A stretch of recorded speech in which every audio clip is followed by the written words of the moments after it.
Je vais être honnête avec vous, la première fois que j'ai ouvert The Killer Inside, je m'attendais à un truc classique. Un manga sombre, un mec chelou, un petit délire psychologique, tranquille. Et puis j'ai tourné les premières pages. Et là j'ai compris un truc. J'avais pas ouvert un manga, j'avais ouvert un problème. Un vrai. Le genre de problème qui te regarde droit dans les yeux et qui te dit « Toi t'es un mec bizarre, hein ?» Parce que The Killer Inside c'est pas juste une histoire de tueur. Non, c'est une histoire qui te met mal à l'aise, mais genre vraiment mal à l'aise. Pas avec des monstres, pas avec des démons, mais avec des humains. Et ça, c'est bien le pire. C'est typiquement le genre d'œuvre où tu commences en mode ok, sympa, et tu finis en mode attends, mais il vient de se passer quoi là? Mais what? Et le pire, c'est que plus t'avances, plus tu as envie de continuer, même quand t'en as pas très envie. Ou quand ton cerveau te dit frérot, stop là, c'est pas sain. Et toi t'es là, juste un petit chapitre, un chapitre de plus quoi. Et au final, tu vas terminer par lire l'entièreté du tome. Vous l'aurez compris, aujourd'hui on parle de The Killer Inside.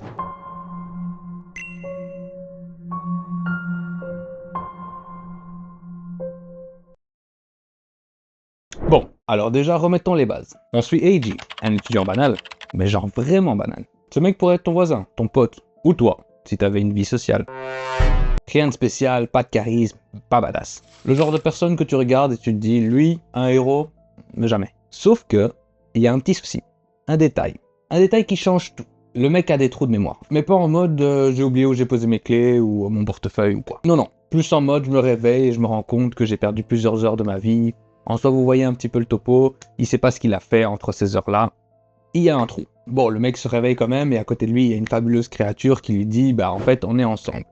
Bien sûr, magnifique créature pour lui parce que c'est un lycéen. Hein, on s'entend bien. Et forcément, il apprend rapidement que des meurtres violents, ultra violents, ont eu lieu. Pile au moment où il a ses fameuses absences en plus. Bah, comme toute personne, tu commences forcément à te poser des questions. Qu'est-ce qui s'est passé pendant ces heures d'absence?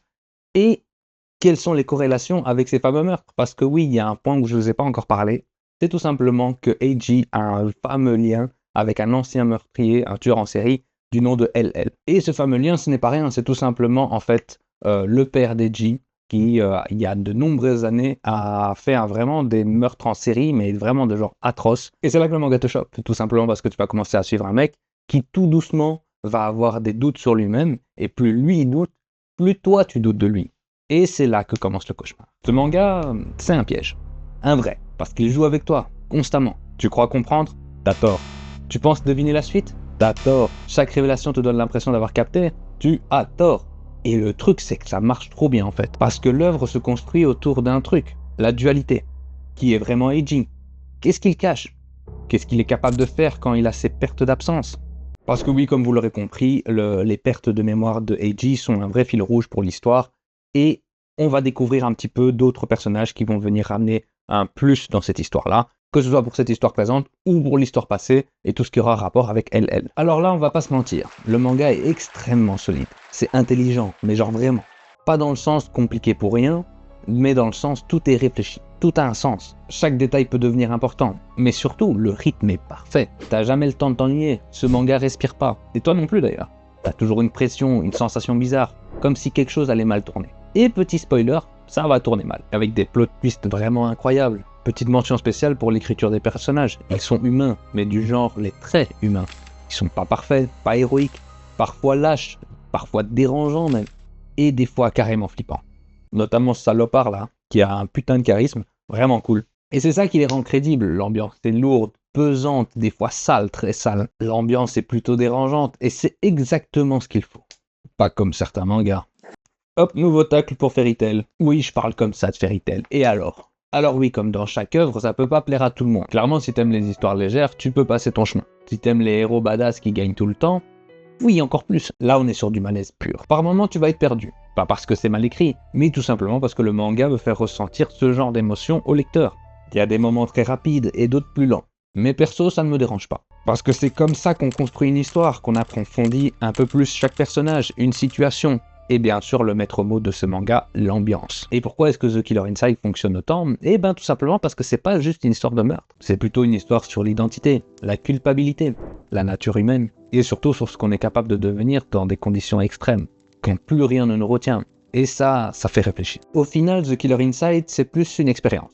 C'est pas un manga que tu vas lire pour te détendre, c'est plus un manga qui marque, qui te dérange, qui reste dans ta tête. Et c'est ça qui est beau. C'est des choses que vous ne retrouvez pas dans chaque œuvre, C'est des choses qui sont impactantes. Et même après avoir fermé le dernier tome, parce que The Killer Inside, ça fait super longtemps que je l'ai lu, et pour moi, c'est encore bien frais dans ma tête. Donc c'est vraiment quelque chose que j'ai aimé lire et découvrir. En fait, je suis quasiment sûr que si vous lisez le premier tome de The Killer Inside, vous allez être accroché directement. Je le trouve vraiment extrêmement bien fait. Vous allez suivre l'intrigue principale qui sont un peu les pertes de mémoire de Eiji, qui vont devenir de plus en plus nombreuses et de plus en plus impactantes. Ça va commencer tout simplement avec, comme je l'avais dit, la personne qui se réveille dans son lit qu'il ne connaît pas. Des petits indices qui vont suivre comme ça tout le long de l'histoire, comme quoi il aurait cassé la gueule à un malfrat, un type, un balèze quoi. À tout simplement des relations avec un gang extrêmement dangereux et qui serait un petit peu les descendants de la volonté de LL, où on se rendrait compte que Eiji a des traces dedans.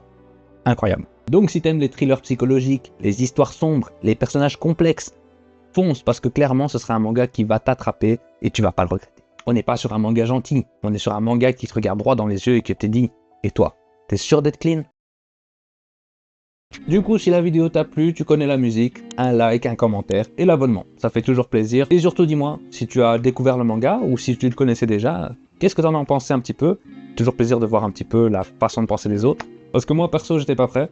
Ceux qui connaissent l'œuvre, vous savez qu'à partir du tome 5 ou je sais plus trop, il y a un gros plot twist vraiment incroyable, vraiment. Et c'est ça que je trouve génial. Donc du coup, ce sera tout pour moi pour cette vidéo. Moi je vous laisse, à la prochaine. Salut!